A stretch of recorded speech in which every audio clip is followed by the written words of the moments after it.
ശരീരത്തിൽ പെട്ടെന്നുണ്ടാകുന്ന ചൊറിച്ചിൽ കൂടിയ ബംസ്. ഇതിന് പിന്നിലെ കാരണം അർട്ടിക്കേരിയ അല്ലെങ്കിൽ ഹൈവ്സ് ആയിരിക്കും. പ്രധാനമായും allergic urticaria, non allergic urticaria, auto immune urticaria, ഇങ്ങനെ പല തരത്തിലുണ്ട്.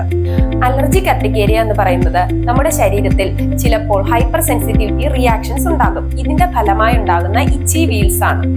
നോൺ അലർജിക് അർട്ടിക്കേരിയ മെയിനായി വരുന്നത് ചില ഭക്ഷണങ്ങൾ, അതായത് സീ ഫുഡ്, നട്ട്സ്, ചില മരുന്നുകൾ, സ്ട്രെസ്, ഇൻസെക്ട് ബൈറ്റ്, ഇൻഫെക്ഷൻസ്, ക്ലൈമറ്റിൽ ഉണ്ടാകുന്ന സഡൻ ചേഞ്ചസ്.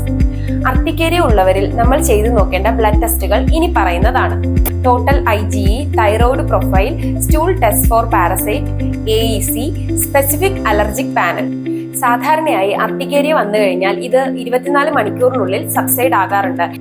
എന്നാൽ ചൊറിച്ചിലിനോടൊപ്പം ശ്വാസം മുട്ടൽ, ചുണ്ടിന് വീക്കം, ഇത്തരത്തിലുള്ള സിംറ്റംസ് ഒക്കെ കാണുകയാണെന്നുണ്ടെങ്കിൽ നിങ്ങൾ തീർച്ചയായും ഒരു വൈദ്യസഹായം തേടണം. കാരണം ഇതൊരു സിവിയർ അലർജിക് റിയാക്ഷന്റെ ഭാഗമാണ്.